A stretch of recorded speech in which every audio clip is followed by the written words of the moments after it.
kita berikan uang halal kepada mereka, ya. Karena saya menemukan banyak keluarga koruptor itu berantakan. Realnya gimana Mas? Mas kan benar-benar di dunianya itu Mas. Ada narkoba lah. Itu benar Mas ya, bukan cuman omongan guru-guru ngaji doang bukan? Enggak, kemudian anaknya kemana, istrinya kemana, ya kan, suaminya kemana, gitu kan, pada saling selingkuh, gitu. Karena istilahnya uang setan dimakan siluman. Dosa-dosa karena korupsi kan dosanya kan dosa ke orang lain juga, ya kan, bukan dosa yang personal. Betul, karena berhubungan dengan misalnya uang negara, uang rakyat ya. Betul, belum kalau misalnya akibat korupsi kita ada jembatan yang rubuh, ada yang meninggal, ada banjir bandang gara-gara illegal logging. Karena korupsi itu adalah kejahatan yang adiktif. Oh, adiktif itu orang senang candu. Yes. Saya tidak pernah menemukan ada seorang koruptor sekali melakukan korupsi itu tobat. Wah, menarik nih, menarik. Saya tidak pernah menemukan seorang koruptor itu dia orangnya beringas, nggak ada. Orang koruptor itu adalah orang yang kita kenal baik malah. Wah, menarik. Bersosialisasi di masyarakat. Wow. Intelektual. Loh, mereka ada yang dari profesor, doktor, ya, dan minimal S1 lah, intelektualitas gitu. Jadi kan yang beringas malah nggak ada. Yang kelihatan beringas, yang kejam keji itu nggak ada. Banyak koruptor yang ketangkap karena mereka sudah terlalu rakus. Tuhan marah. Istilahnya, ya mau ngapain sih numpuk harta sejauh itu? Sampai 1 triliun tuh buat apa? Kan gitu. Bener. Ya kan, nah itulah berprestasi tanpa mencontek, ya. Kemudian maju tanpa ordal, orang dalam atau nepotisme, ya. Menjadi pewaris pun, ya, nggak memanfaatkan.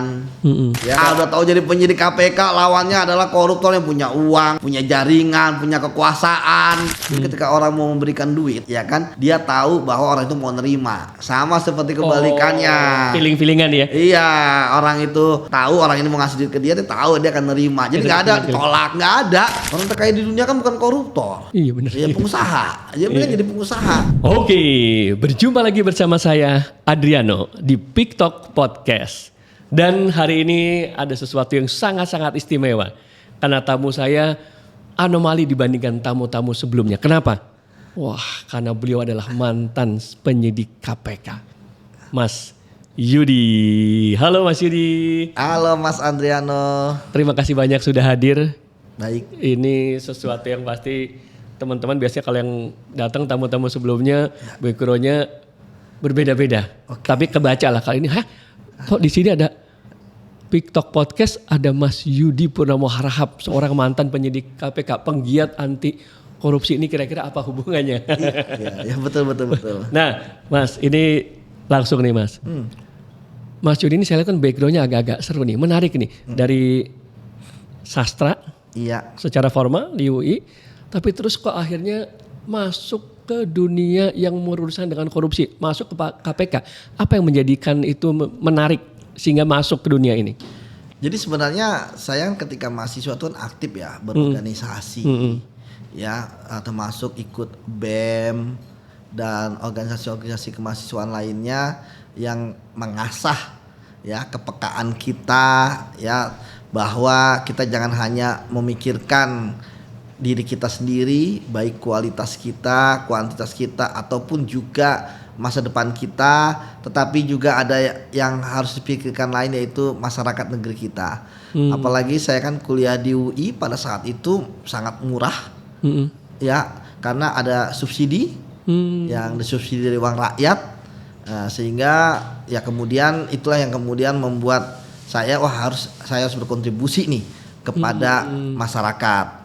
Nah, ketika saya lulus saat itu ya saya kemudian bekerja ya sebagai editor, tapi tidak lama ya karena ada pengumuman terkait dengan KPK memanggil putra-putri terbaik bangsa. Nah, itu. KPK saat itu baru berdiri dan ketika itu KPK baru angkatan kedua rekrutnya. Nah, saya pun terpanggil ya. Waktu itu zamannya milis ya, belum ada BBM Group. Dulu BBM Group juga ada ya, belum ada WA Group ya, tapi di milis ya. Kemudian saya coba mendaftar. Nah ketika mendaftar itu banyak yang mempertanyakan juga, wah Pasti. Yud, ngapain daftar dong, KPK mau bubar? Karena saat itu kan ya KPK baru berdiri dan banyak yang menyaksikan, ya kan, namanya juga organisasi berdiri ya. Ada yang mengatakan ini kan ad hoc, ya kan, ini kan dibuat ya supaya menyenangkan istilahnya Bank Dunia atau IMF pada saat itu gitu kan. Karena kan salah satu infonya kan salah satu syarat bantuan saat itu kan ada World Bank, ada IMF, itu kan ada lembaga anti korupsi ya seperti negara lain. Formalitas jadi. Wah, ya, apalagi kan memang saat itu kan belum begitu banyak ya gebrakan-gebrakan KPK yang dahsyat ya. Saya yakin karena memang waktu itu kan orangnya sedikit. Betul. Nah, kemudian memang saat itu inilah KPK kan independen. Ya, nggak seperti sekarang. KPK saat itu bisa merekrut ya pegawainya sendiri dengan ya Mas kan sebagai trainer dan orang aktif di SDM ya. Betul. Manusia itu paham bagaimana harus mencari talent seperti apa. Benar. Ya termasuk integritas kan memang tidak bisa dilihat ya, tapi kan akan pada saat rekrutmen kan dari habit, karakter, tes psikotes pasti akan terlihat ya mana yang nanti wah ini akan rusak, mana yang ini bagus gitu kan. Dan KPK pun saat itu memang merekrut ya itu orang-orang yang istilahnya masih fresh graduates atau yang baru lulus dari kuliah dan nggak lama lah ya. Artinya KPK saat itu merasa perlu mendidik calon pegawai fungsional. Nah disitulah kemudian saya mendaftar dari berbagai macam seleksi tes dan sebagainya ya, itu ternyata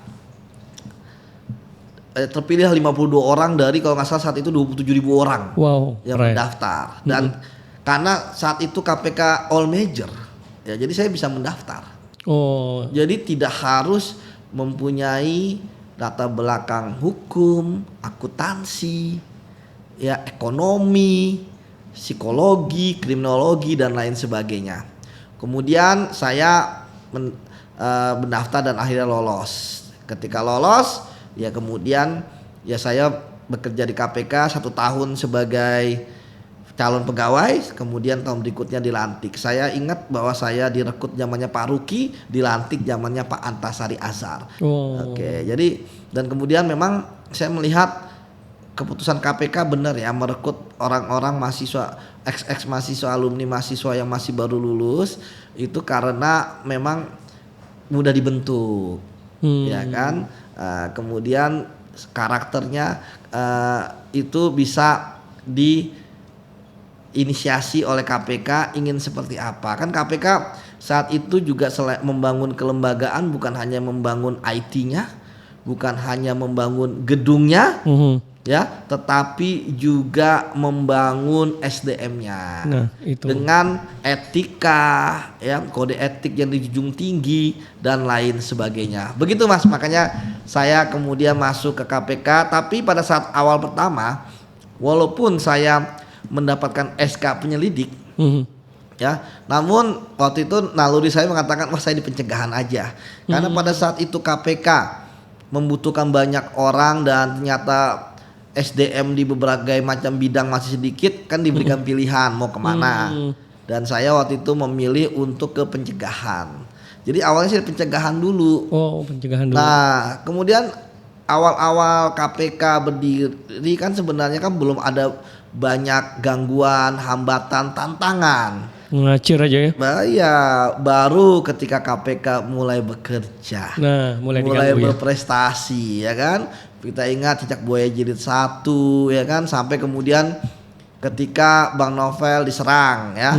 Nah ketika awal Bang Novel sebelum diserang itu kan banyak kejadian ya untuk istilahnya menghentikan langkah Bang Novel ya, sampai ada kasus Bengkulu gitu ya. Kemudian juga pada waktu itu kan personil Polri banyak yang ditarik ya, sehingga KPK istilahnya SDM-nya sedikit.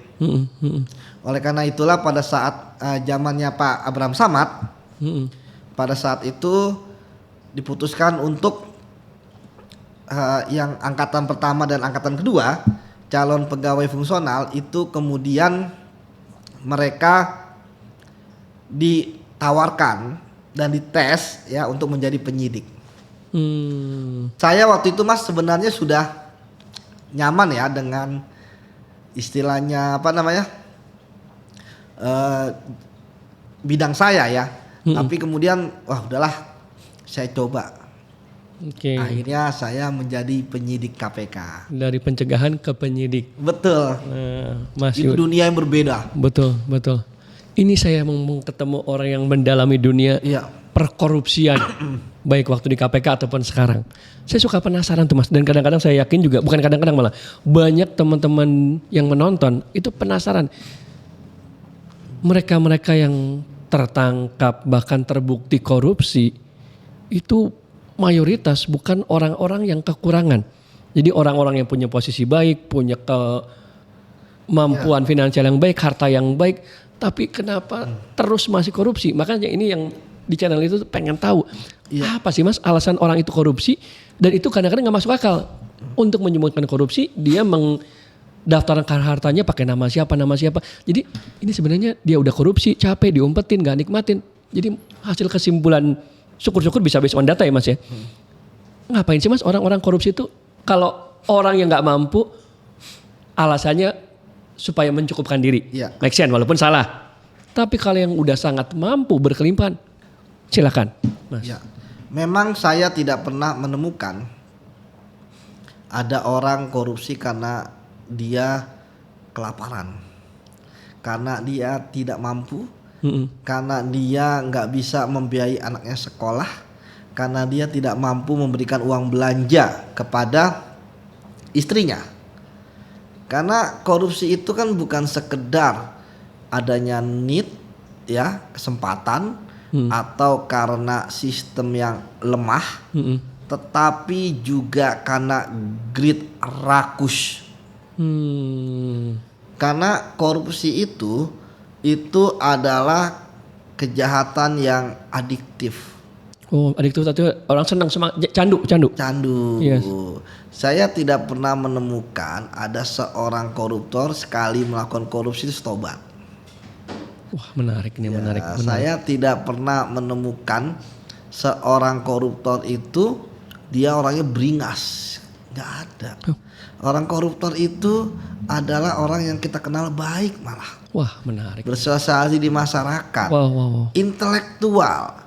Loh, mereka ada yang dari profesor, doktor, ya, dan minimal S1 lah, intelektualitas gitu. Jadi yang beringas malah nggak ada. Yang kelihatan beringas, yang kejam keji itu nggak ada. Koruptor itu makanya kenapa ketika ada seorang koruptor ketangkap, pasti kan ada pembelaan, nggak mungkin dia korup, Nggak nyangka, nggak kepikiran, nggak mungkin, ya kan dia orang baik, ya kan, dia suka berderma, padahal nyok paling banyak. Nah, kembali lagi bahwa karena greed inilah maka kita mampu menyaksikan ya parade aset para koruptor yang berhasil disita. Kita lihat kemarin kan kayak Pak Prabowo itu kan waktu menyaksikan penyerahan dari kejaksaan kepada Pak Purbaya, bagaimana tumpukan 13 triliun gitu ya. Kemudian juga bagaimana mobil-mobil mewah, aset dan sebagainya. Jadi kalau korupsi itu memang seperti orang yang minum air laut saat dia haus. Ya, jadi tidak tahu kapan dia kemudian ya itu akan terpuaskan dahaganya.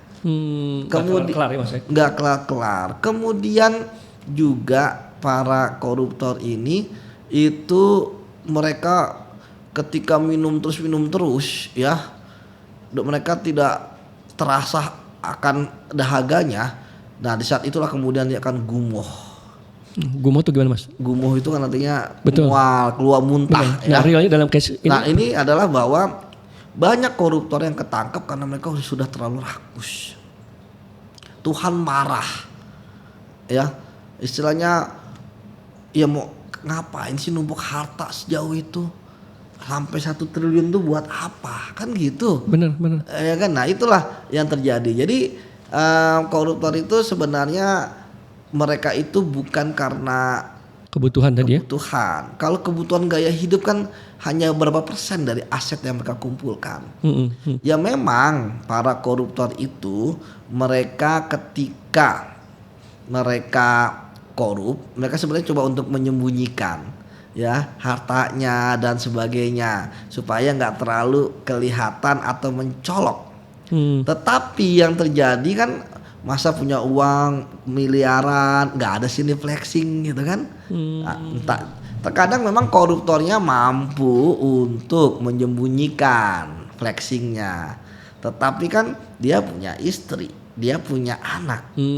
Ya bisa jadi anaknya Bocornya di istri, iya, di anak. anaknya mobilnya Rubicon bawa ke kampus lah, istrinya liburan premium pakai jet pribadi, udah gitu upload ke sosmed, ya kan? Makan pak sarapan di Singapura nih, ya kan? Makan malam di Korea, ya kan? Jadi begitu. Jadi Dan itu beneran ya Mas ya, bukan lucu-lucuan orang yang dengan ya enggak lah, beneran ya. kan banyak lah, termasuk ya mereka aja jam tangannya aja Richard Mille 8M ya kan, Betul. Rolex aja kalah gitu, Iya, atau iya. Patek Philippe ya kan, ya mahal lah. Ya itu kan kenapa mereka kemudian tidak pernah berhenti korup ya karena mereka nggak berintegritas. Para pejabat yang nggak berintegrasi itu kan pikirannya adalah selama masih menjabat, selama masih berkuasa, selama masih punya kesempatan, ya di situ mereka akan tetap korup. Ya, Akan tetap, akan bukan korup. mungkin akan tetap. Akan tetap korup, ya kan?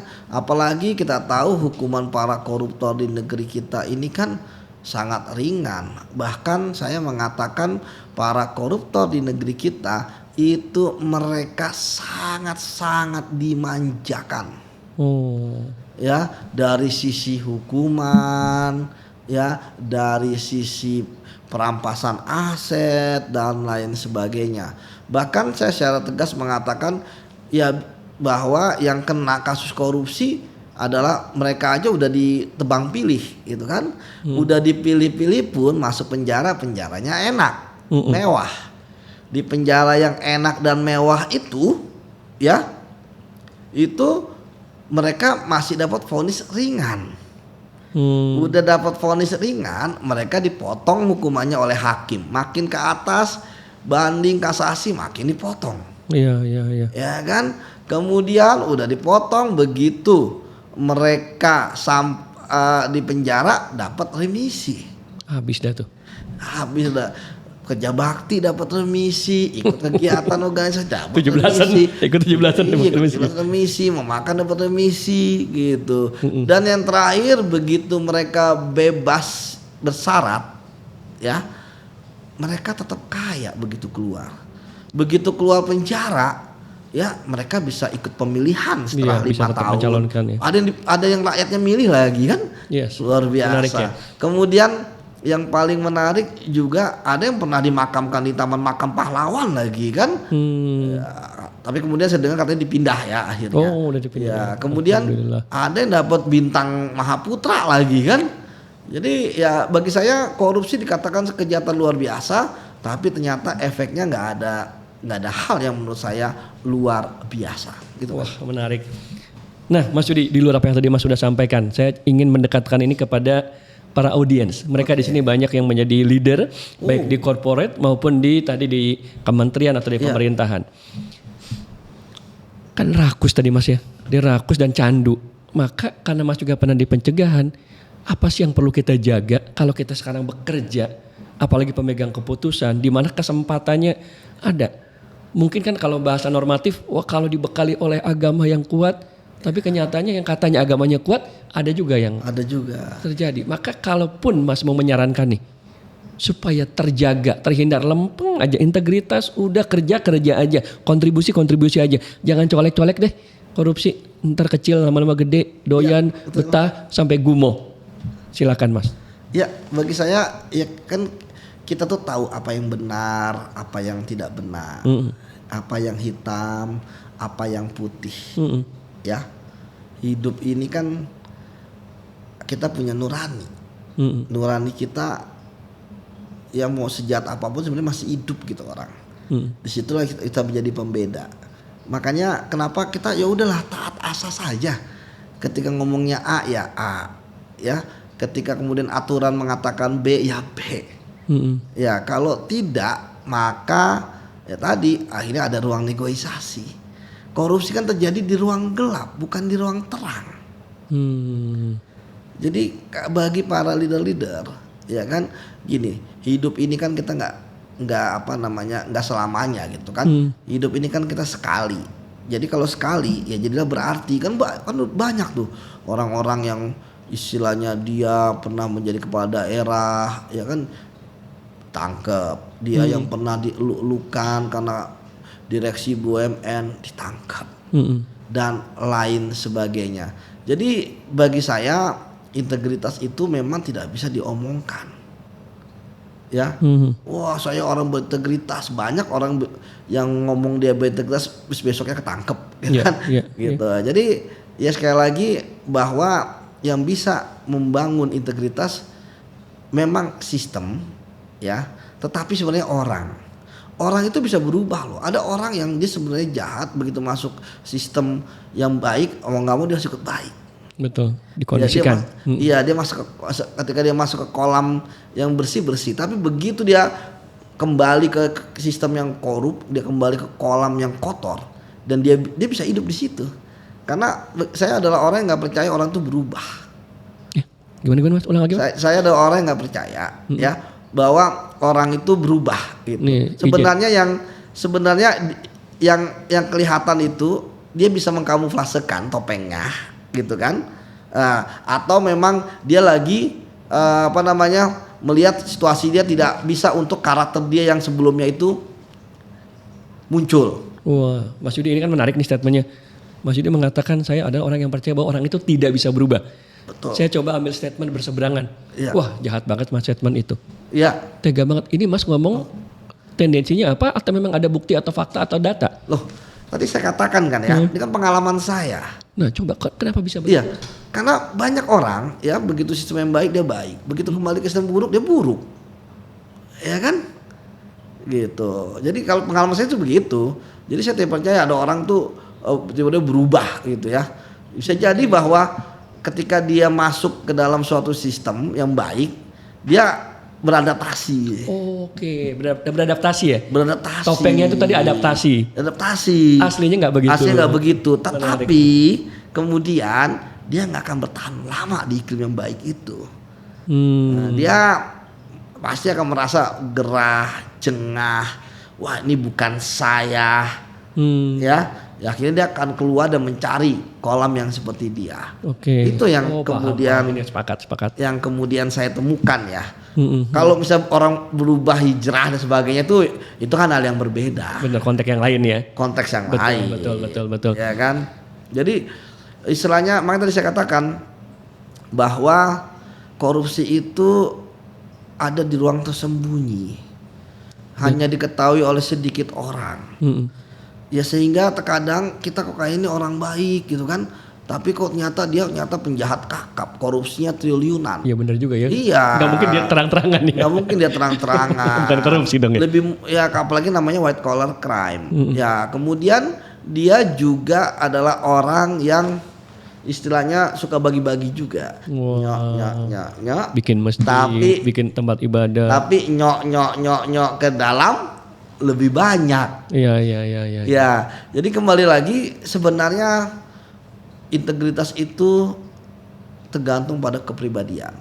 Ya, emas ditaruh dimanapun sebenarnya dia adalah emas. Nah. Jadi ketika orang baik ditaruh di sistem yang buruk dia tetap akan jadi baik. Tapi kalau orang jahat ditaruh di sistem yang baik dia akan kamuflase. Jadi baik. Topeng yang tadi itu ya. Topengnya tadi.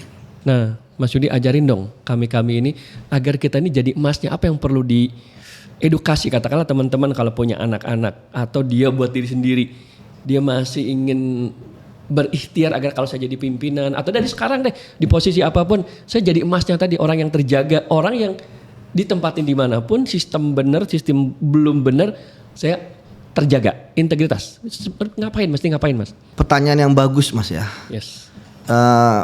Bahwa kemarin saya ketemu dengan teman saya warga negara Singapura. Mengapa Singapura itu menjadi negara yang terbersih di Asia, anti korupsinya, ya bahkan nomor 3 yang tertinggi di dunia. Wow, keren. Itu mereka adalah karena salah satunya pendidikan karakter sejak dini. Nah, gimana tuh detailnya? Mereka tidak diajarkan untuk ya meningkatkan kualitas dengan nginjek orang, ya kemudian jujur diterapkan, disiplin, kemudian mereka mempunyai dari kecil ditanamkan dignity ya, kehormatan gitu ya, bahwa kalau mereka melakukan sesuatu yang tidak benar itu akan merusak kehormatan mereka dan nama baik mereka. Jadi dari pribadi pun sudah dibentuk seperti itu. Kemudian yang kedua adalah sistem, ya, dan yang istilahnya ketika ada seorang yang melanggar langsung kena, nggak ada lagi ruang negosiasi. Benar-benar Nah, dari sini kemudian ya saya belajar bahwa ya kalau kita gini, memang hidup ini kan saya katakan sekali, ya. Terus kita mau hidup mau seperti apa sih, ya? Apakah kita ingin kaya banget, ya kan? Bagi saya pertama yang harus dicamkan adalah nilai agama penting, tetapi juga integritas dan kemudian hasrat diri, bahwa kita harus memahami level kita itu sampai mana. Makanya kenapa kalau melawan koruptor ya itu harus sapu yang bersih. Tidak mungkin sapu yang kotor bisa untuk menyapu lantai yang kotor gitu kan, malah menambah. Betul. Nah, oleh karena itulah maka ya dari sekarang kita harus ya menanamkan sikap jujur, itu yang paling penting.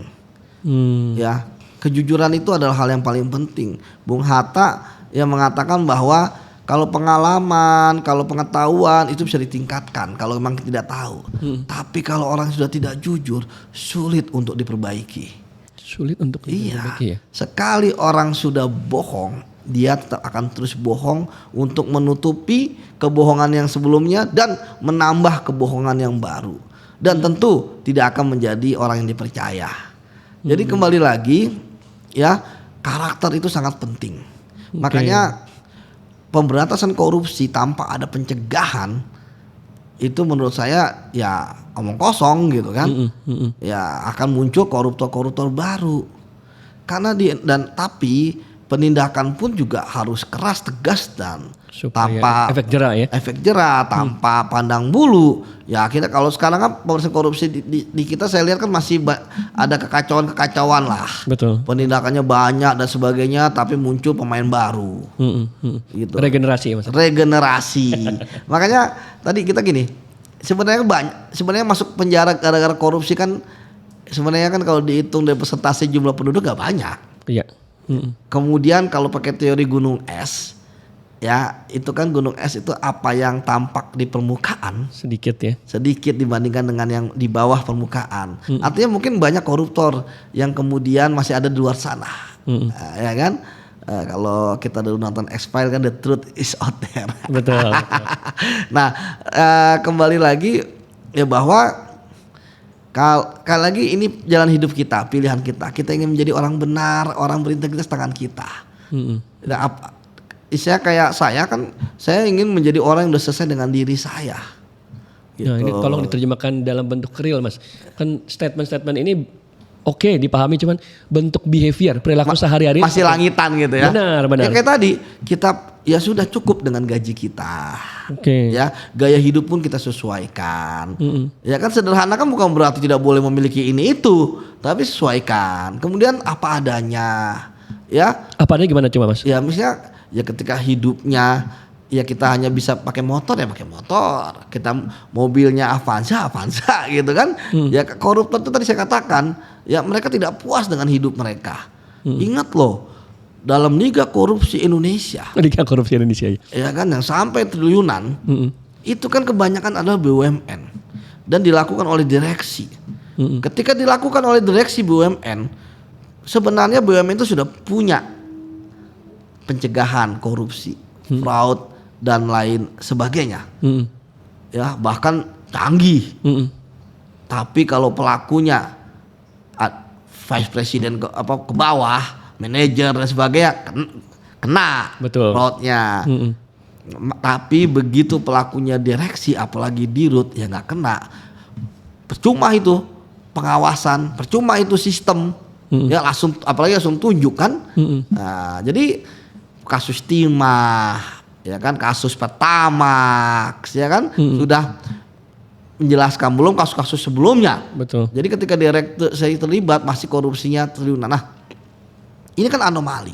Kita tahu berapa gaji Waduh, gede direksi, banget itu BUMN lagi. berapa tantimnya, berapa per 3 bulan. Coba sebutin Mas, biar teman-teman juga klik. Mungkin dia yang nggak ngikutin konten-konten yang Ya. bisa Iya, rata-rata anggaplah berapa misal. Ya, Sebulan bisa berapa? Ya bisa ratusan juta lah tergantung BUMN-nya kan. Betul. Itu baru di BUMN itunya, belum anak perusahaannya. Artinya sebenarnya kalau dari kita kan kita udah kita cukup ya 100 juta gitu kan. Tapi kan ternyata bagi mereka enggak. Bagi mereka ternyata 100 juta itu enggak ada apa-apanya. Mungkin 100 juta itu dianggap paling 2 hari 3 hari gitu. Karena bagi kita besar. Artinya kan akhirnya terjadi apa? Mereka belum selesai dengan dirinya. Mereka akhirnya punya akal bulus, pikiran. Ya. Coba kurang apa mereka? Mobil dinas dikasih, rumah dinas dikasih. Terus jadi orang nomor 1 lagi di BUMN misalnya. Semua orang pengen ke situ, puncak piramida. Sama seperti menteri, sama seperti kepala daerah, ya. Tapi pada kenyataannya mereka tetap korup karena tadi mereka belum selesai dengan dirinya. Akhirnya mereka kerja dengan beban balik modal, dengan beban selama masih menjabat, selama masih berkuasa, selama masih punya jabatan, di situ mereka akan tetap korup. Jadi akhirnya mereka kayak kapal ceruk, ya kan? Korup sampai nggak terhingga. Itu yang saya katakan bahwa disitulah Tuhan marah, ya.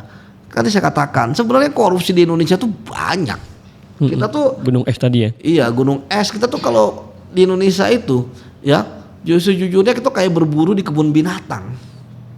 Gampang banget ya. Gampang banget. Dapatnya gampang. Gampang banget, tinggal mau ke kandang zebra, ke kandang gajah, ke kandang rusa, ke kandang buaya. Ya kan? Begitu. Jadi cuma gampang. Berburu di kebun binatang. Berburu di kebun binatang. Ya. Tapi tadi ya, bahwa kenapa bisa ketangkep? Karena kejahatan itu kan pasti meninggalkan jejak. Itu yang pertama. Yang kedua, jejak inilah karena Tuhan udah marah itu. Menurut saya. Ya, tadi saya bayangkan Mas, ada orang punya mobil 20 tuh ngapain sih? Iya benar ya itu ya. Punya tanah ratusan hektar tuh ngapain sih? Terus kemudian Tuhan udah memberikan mereka jabatan tertinggi yang diimpikan orang. Apalagi gitu ya. Kayak dulu ada ketua Mahkamah Konstitusi, bayangkan hanya 9 orang di Republik ini. Menteri yang hanya berapa puluh. Gak semua orang jadi menteri, gak semua orang jadi ketua DPD, gak semua orang jadi DPR, ya.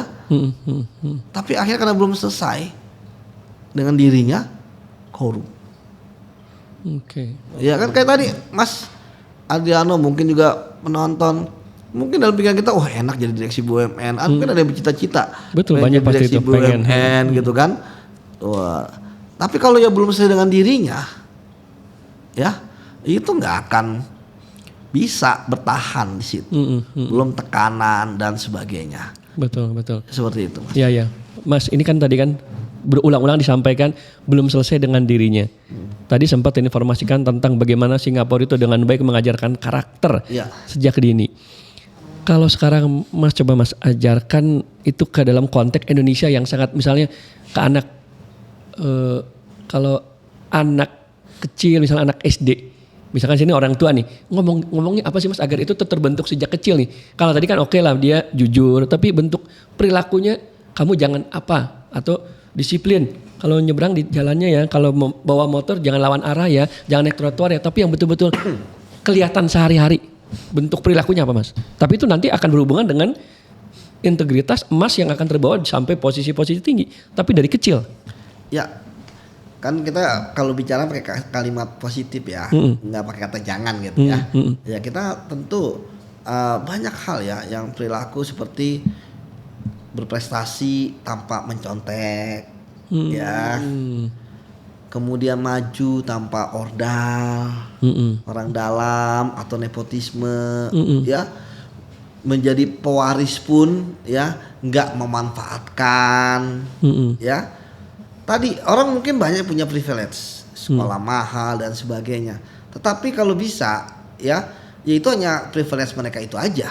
Tapi dalam bersaing, berkompetisi, fair. Ya mau anak ini, mau anaknya siapa, ya kan? Itu yang paling penting menurut saya. Ya kayak misalnya mencontek itu kan perilaku yang akan selalu ya ternyata begitu mencontek aja saya bisa dapat prestasi gitu kan. Ya, depan kan juga begitu akhirnya. Dan itu benar-benar akan berpengaruh. Artinya kan nanti begitu dunia besar kan kita ada plagiat lah. Ya. Kemudian tidak mengambil yang bukan haknya. Ya. Akhirnya jadi kolektor kan korupsi kan gitu. Mengambil yang bukan haknya. Ya kan dia udah dikasih hak gaji dan sebagainya, tapi ternyata masih mengambil dari unsur yang lain. Oke, artinya kalau Mas Yudi coba saya konfirmasi, kalau dia anak kecil, berarti tidak boleh juga atau tidak bisa kita sederhanakan hal kecil misalnya gini, ya nggak apa-apa, mumpung masih kecil nyonteknya nyontek aja yang penting nggak ketahuan. Itu berarti akan jadi perilaku yang akan mengakar ke masa depan. Jadi tetap memang nggak boleh aja. Betul kan? Berprestasilah dengan straight, lempeng, lurus, karya sendiri, berpikir sendiri. Kalau memang bagus, keren. Kalau memang jelek, terima. Belajar lebih rajin gitu. Bukan dimaklumi. Bukan dimaklumi kan masih anak kecil kan nah, gitu. Seringkali kan begitu ya. Enggak lah, kita harus mendidik juga. Ya kan misalnya main ke tempat orang ada mainan bagus, minta dong minta. Nah, itu kan nama juga anak kecil kan nanti begitu. Anak kecil enggak boleh. Gitu kan. Dari hal-hal seperti itulah ya kita harus mendidik anak kita. Dan ini kan misalnya kayak kemarin rame ya. Terlepas dari ada kekerasan atau tidak ya kan kontroversi walaupun minta maaf, tapi kayak misalnya orang tua ikut campur ya kan dalam urusan sekolah ya kan, kemudian anaknya sampai ke polisi gitu kan dan sebagainya kan. Ya sebenarnya ketika ramai itu dimediasi bisa, kenapa nggak saat itu dimediasi juga? Betul Ya kan, itu yang pertama. Yang kedua kan pernah juga kan bagaimana orang tua menutup sekolah karena anaknya nggak bisa masuk ke situ. Iya. Ya kan, itu kan nanti anaknya ngeliat loh, ternyata kita bisa memaksakan kehendak kok. Power gitu ya, kekuasaannya. Iya, atau kemudian anaknya nilainya nggak bagus, dikatrol. Akhirnya ketahuan itu ada ijazah yang ternyata tidak diakuin, ijazah sertifikat lah. Betul. Ya kan loh, akhirnya kan putusannya dikeluarkan tuh apa gitu ya. Karena akhirnya kan anak dia ngeliat ternyata bisa kok begitu.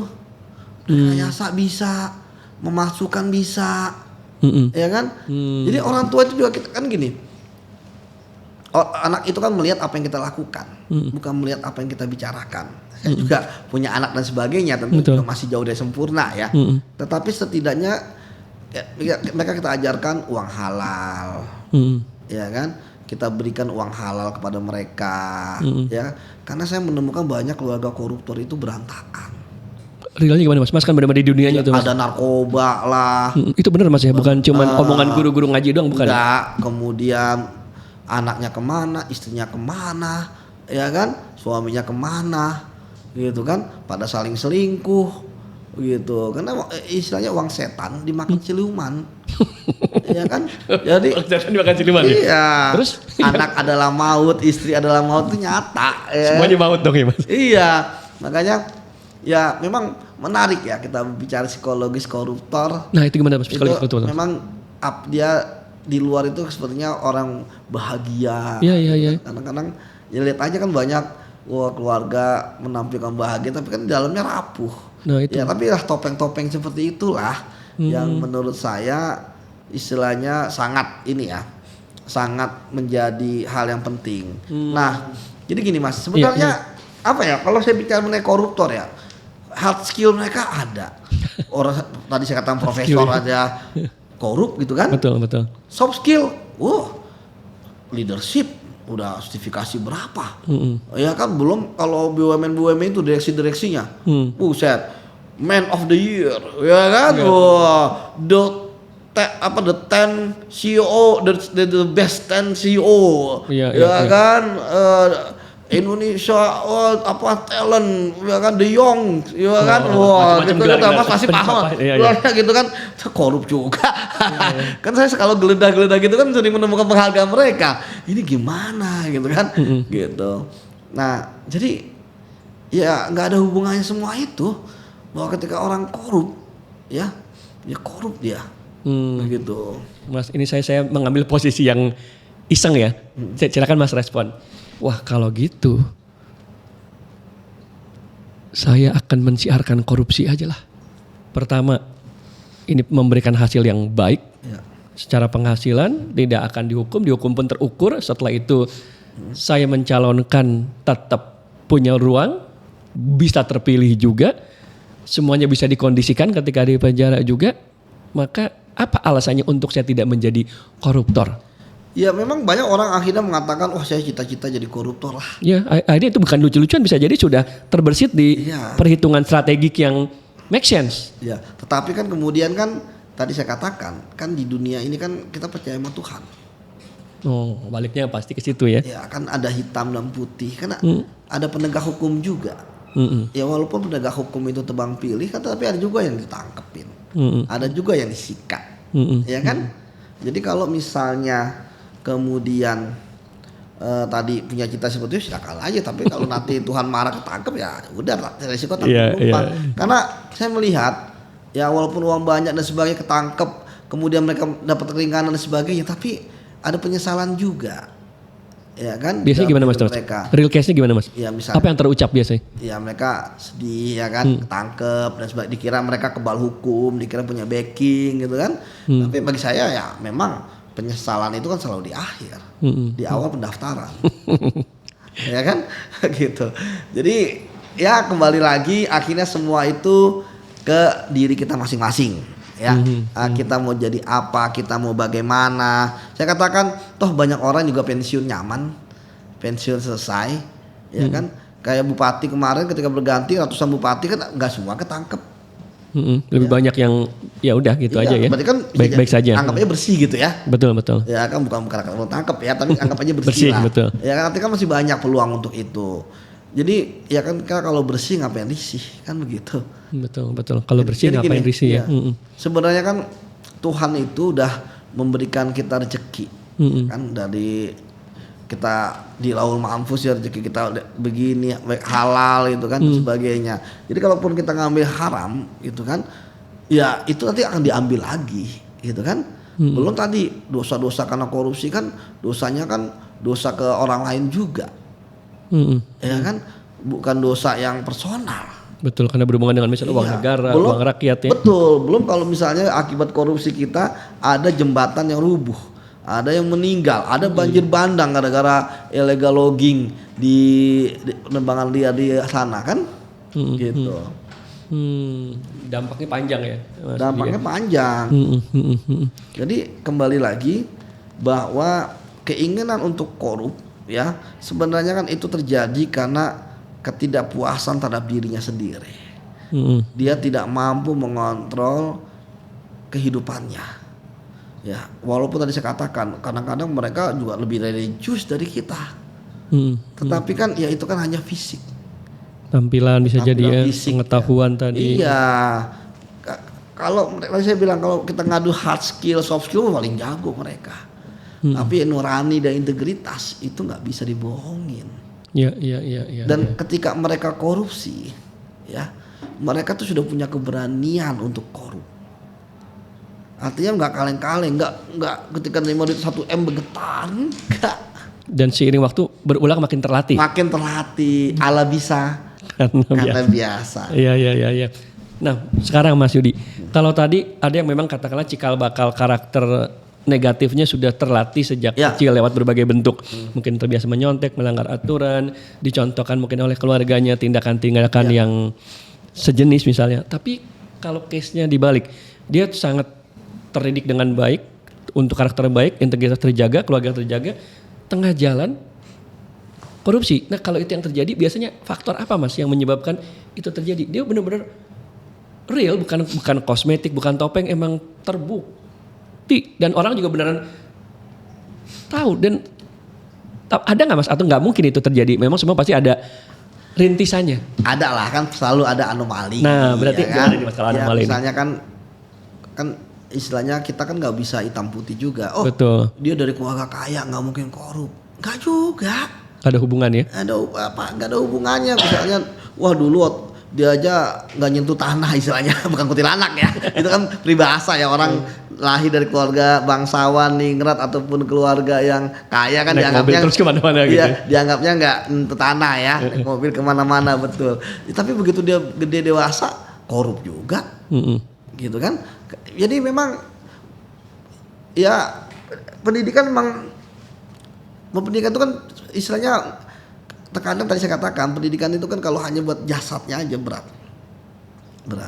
Tadi saya katakan apakah ada orang yang bersih? Banyak orang yang bersih, banyak orang mampu bertahan.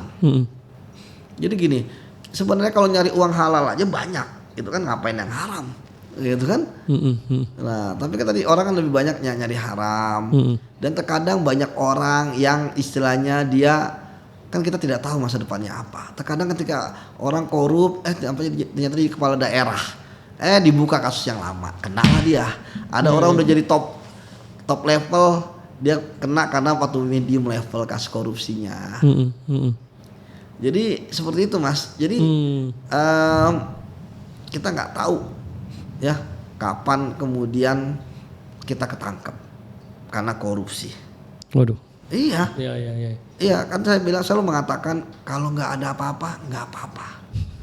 Tapi kalau ada apa-apa, ya tadi korupsi itu kan selalu diawali dengan langkah kecil. Selalu diawali dari korupsi yang kecil, sekali dulu, adiktif berkali-kali. Jadi ditaruh dimanapun dia akan korup. Dan saya coba menyimpulkan tadi tetap ya Mas, akhirnya balutan spiritual itu cukup sering diucapkan oleh Mas ketika tadi pendidikan fisik saja tidak cukup ya, tetap itu menjadi satu panduan ya, menjadi pengingat kalaupun lolos masih ada alam selanjutnya, ada perhitungan yang berbeda. Tadi kita ngomongin tentang korupsi in general, sekarang mungkin ini menjelang terakhir walaupun sedih. Udah sejam. Hampir. Mas ketika menangani case-case besar, salah satunya seperti kasus iktp dan banyak case-case besar. Cuman yang ingin saya tahu, tantangan-tantangan apa Mas yang dihadapi, baik itu pressure secara politik atau yang sifatnya, ada nggak sih Mas? Kalau mungkin kita orang barat kan nanti keluarga terancam nggak sih, istri, anak, atau enggak ada, atau kalaupun ada ya karena kita lillahi ta'ala lempeng-lempeng aja. Seperti apa sih Mas dalam peran sebagai penyidik KPK? Bohong kalau nggak ada apa-apa ya. Tapi kan kita tidak semua kita sampaikan kepada publik. Ya. Tapi ini nggak bisa dijawab dong berarti? Ya, bukan maksudnya gini. Harus disampaikan berarti kita sekarang. Harus ya tadi kan kita tahu resiko lah. Kita punya manajemen resikonya masing-masing. Betul. Ya. Misalnya saya masang CCTV, ya kan, dan kemudian saya pulang pergi itu wilayah yang berbeda. Ya. Bener dijalanin kayak gitu? Oh iyalah, ya kan. Kemudian juga, ya saya punya pengalaman misalnya bagaimana WhatsApp saya, istri saya, emailnya dihack gitu kan. Ya itu terjadi gitu. Ya kan nggak mungkin kita kerja di tempat risiko mau enak-enak aja. Oh udah. Nggak mungkin lah. Udah tahu jadi penyidik KPK lawannya adalah koruptor yang punya uang, punya jaringan, punya kekuasaan. Udah, ya udah jelas ya. Contoh kayak Bang Novel kan hampir kehilangan kedua matanya, ya hampir buta, ya kan, total gitu. Alhamdulillah satu mata beliau ya bisa melihat gitu ya. Itu kan kenapa? Karena koruptor kan mereka itu di zona kemapanan kemudian kita sikat. yang selama ini mereka menjadi mafia, selama ini mafia anggaran, mafia pajak dan lain sebagainya. Dan kita tuh kan langsung nangkep loh, bukan cuman omongan, ya kan? Seperti itu. Jadi ya memang itu ada risiko. Dan saya juga ketika jadi penyidik kan sudah ngomong ke istri saya, gitu. Jadi pasti ancaman, tantangan dan sebagainya selalu ada. Ya kalau sekarang kan alhamdulillah nggak ada gitu ya. Beda perannya. Beda. Jadi emang beda ketika kita speak up anti korupsi. Kalau speak up anti korupsi itu ya mungkin orang cuman speak up Yudi. Walaupun saya sikapnya keras gitu ya. Tapi beda ketika dulu saya nggak speak up tapi langsung tangkep. Karena punya wewenang. Dia menang gitu Ya, kan. ya, Nah, ketika langsung tangkap itu kan malah lebih mengerikan ditangkap daripada dikritik. Iya, benar-benar. Gitu. Mas, tapi seserem apa sih Mas yang pernah dialami? Atau ya semua karena tadi termanage dengan baik, atau memang ada yang di luar dugaan level pressure-nya? Ya alhamdulillah sih, mungkin karena saya waktu itu belum level Kasatgas ya. Ya tapi saya waktu itu serangan karena mungkin saya ketua wadah pegawai yang menolak revisi ya. Oh. Tapi kalau misalnya kita meriksa, ya mereka gebrak meja, ya maki-maki ya udah biasa. Gitu. Itu biasa itu ya. Aja gitu kan. Memang itu resiko kerjaan, yang penting ditahan kan gitu. Gitu. Jadi ya kembali lagi ya pekerjaan kan pasti ada risikonya. Yang penting kita nggak cengeng gitu kan, harus tangguh kan gitu. Ya misalnya ya dibuntutin dan sebagainya, ya tadi kadang-kadang dibuntutin atau enggak, makanya saya nggak terlalu paranoid. Nah tadi. Tapi secara logis bisa membedakan dan ini benar nih lagi di itu. Bisa membedakan, makanya kita nggak terlalu paranoid lah. Ya alhamdulillah sih saya belum pernah ya. Ya termasuk ketika misalnya disuap dan sebagainya, karena mereka tahu kita ada orang berintegritas. Kalau mereka nyuap kita langsung kita tangkap lagi gitu kan, 2 kali kejahatannya. Tapi pernah kayak gitu? Nggak pernah lah. Makanya selama saya di KPK, alhamdulillah 15 Jadi tahun. nangkap disuap lagi nggak pernah? Nggak pernah. Nggak ada orang berani nyuap karena mereka tahu berintegritas. Karena gini, korupsi suap menyuap itu terjadi karena ada meeting of mind. Jadi ketika orang mau memberikan duit, ya kan, dia tahu bahwa orang itu mau nerima. Sama seperti kebalikannya. Feeling-feelingan ya. Iya, orang itu tahu orang ini mau ngasih duit ke dia tahu dia akan nerima. Jadi nggak ada ditolak, nggak ada.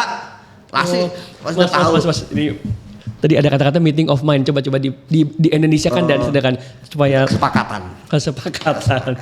Iya. Jadi tapi sepakat. tanda-tandanya terasa lah, feeling chemistry. Ya, kan hanya koruptor yang tahu dia koruptor ya kan.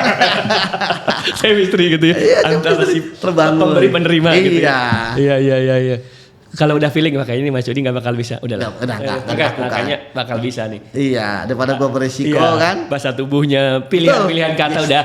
Betul. Udah TST ya, tahu sama tahu ya. Iya. Oh bener ya. Chemistry itu benar-benar terjadi di dalam konteks ini juga ya. Betul sekali Mas. Makanya tadi saya katakan bahwa sebenarnya kita ini hidup itu ingin menjadi manusia yang ya udah lahir, balita, kemudian remaja, sekolah, dewasa, punya anak, jadi kakek, kemudian mati, nama kita ada di nisan aja.